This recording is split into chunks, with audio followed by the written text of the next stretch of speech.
Hello and welcome to the Blues Kind Show, the show for kind blues. The news is dropped. Jack Silvani has officially nominated which club he would like to go to. He's joining, the jokes write themselves, he's joining his dad at the Saints. So good for him. According to Sam Edmund, he'll be getting a 5-year deal at $900,000 a year. I've seen other reports from other reputable journalists saying that it's 5 at $850. So you'd imagine the number is somewhere around the mark. The reason why I wanted to get on today is to have a bit of a chat about where I expect compensation is going to fall for us. And in addition to that, ultimately what this says about the broader Carlton narrative. But given I'm talking about a very niche and discreet topic today, I'll try to get through this relatively quickly. So let's jump straight into the compensation.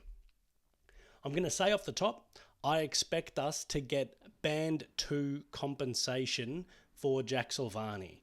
For those playing at home, the way that free agency compensation works is Band 1 is considered to be a pick that is tied to your first round pick, and Band 2 is a pick at the end of the first round. There's 3 other bands. I'm not going to bother going through them because I don't think that they're all that relevant here.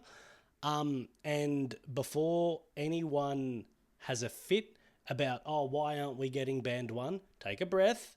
I'm going to go through some historical examples that I think can be reasonably relied upon to suggest that Band 2 is probably where it should land. Now, I want to be clear.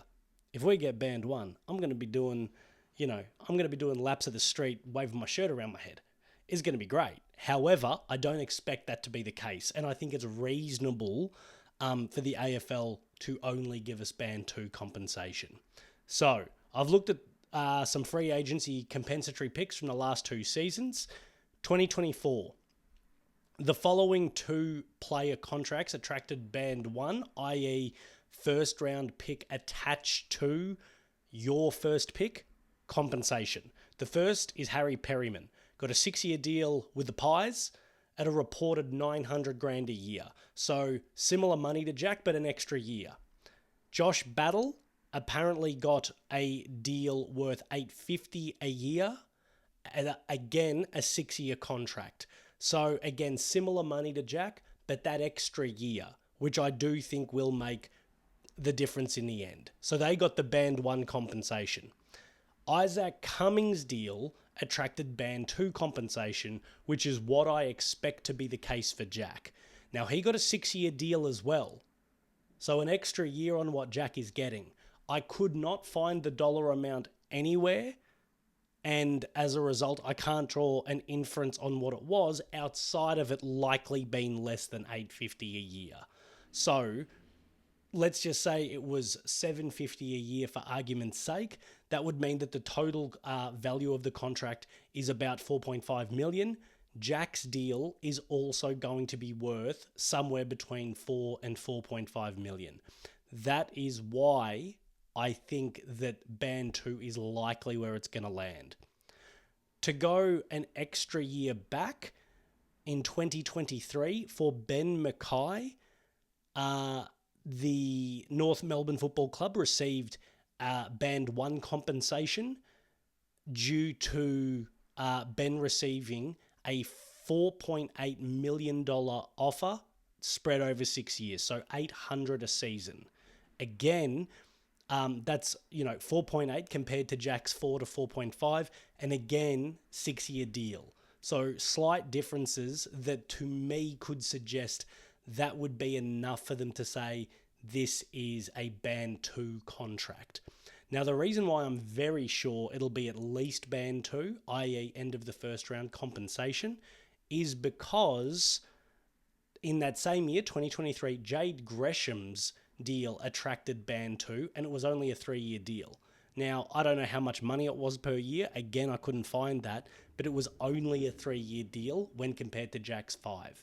So, I would say getting a pick at the end of the first round for Jack Silvani, you could not trick a club into trading you that pick. Not possible. Therefore, that is compensation, good result.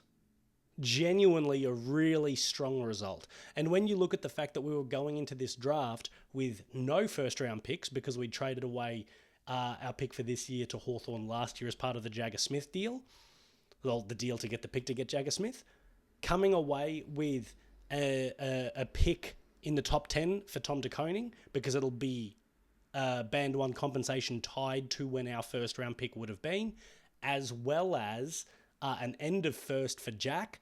I think that that's an excellent result. Now, I want to be clear once more. If we end up getting band one compensation, I'll gladly eat a bunch of crow. I'd be more than happy to be wrong about this. This is just my prediction, because what I want is for the kind Blues out there not to hyperventilate, not to get overly emotional, not to get upset when we don't get a band one compensation. But if we do, I'll see you all down the pub. It'll be great. Now, the other part of this that I think is really interesting is, what does this say about Carlton?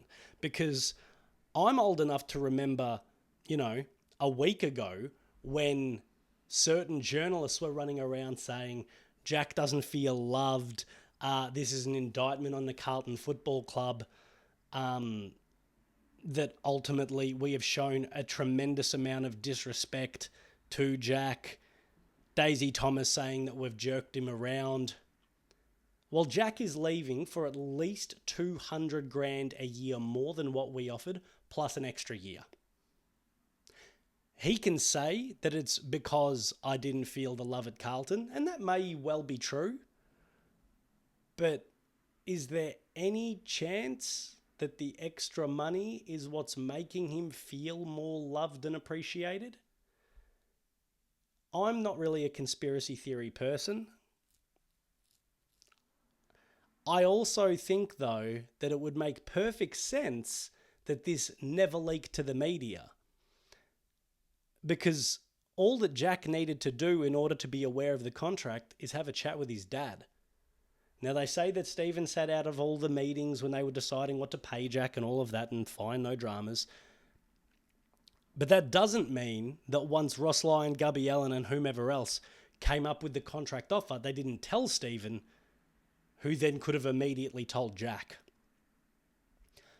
I don't think that much of the Saints.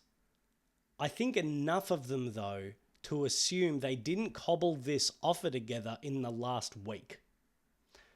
So I get the feeling that Jack has known that this level of appreciation was coming down the pike. I can be pretty confident of that.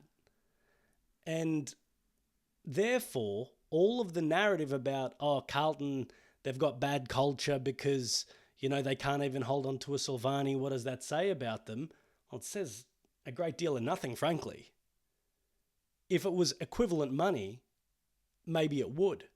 When it was Jack apparently going to the Pies, I think that says a little bit about us, given that they're the arch rival. When it was the Dogs, I think that says a bit about us, because it says that he thinks that the Dogs are a lot closer to, success, which, based on this season is probably a fair thing to think, but it would say something about us. Leaving to a club that finished lower than us on the ladder, granted by one spot, but, they're right in the same basket as us, but for extra money, I don't think that says a heck of a lot about us. One other thing that's worth noting, we apparently told Jack part of the reason why we were only offering $650 a year for 4 years, which, by the way, I think is a reasonable offer. But part of the reason for it was due to his history of unavailability. On his last contract, I said it in a video about a week ago, it was a 2-year deal and he played 13 games in that time. Not his fault, he was injured. But that is an injury history that suggests we can't pay you premium money. I think it's interesting that the Saints have I think there's only one conclusion. They've ignored his injury history. Because otherwise, they're surely not prorating it and factoring in, hold on a second, what if this guy does play a full season? I would be assuming that they're not going, we're paying you $900-ish a year to play 15 games, to play 10 games. It's to play every single minute. because otherwise they think on a per game basis, you know, Jack is Glenn Jakovic and Chris Judd rolled all into one. I think that this actually says positive things about how Carlton is trying to be run going forward. Is it disappointing that the romance of the Silvani family with Carlton has ended this way? Absolutely. But I think it very clearly shows the part that they themselves have played in it.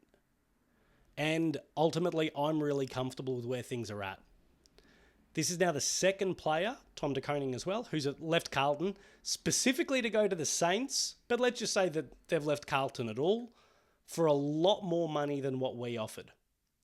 Personally, I don't think that really says a thing about us. If anything, it shows that we're showing a little bit of restraint. I think an old Carlton would have thrown the kitchen sink to try to keep these sorts of guys. Personally, no offense to them, I'm happy they're off the books. Wish them all the best. I hope they both make All-Australian next year, but we win the flag. Or, you know, they make All-Australian every year for the rest of their contract, but we win the flag. That's the only thing that I care about. So, as I have, started the habit of saying at the end of my videos, if you like what I'm doing, give me a like or a subscribe. If you want to engage, push back, agree, disagree, have some ideas for a video, something you'd like to see covered, leave a comment. And as always, go Blues.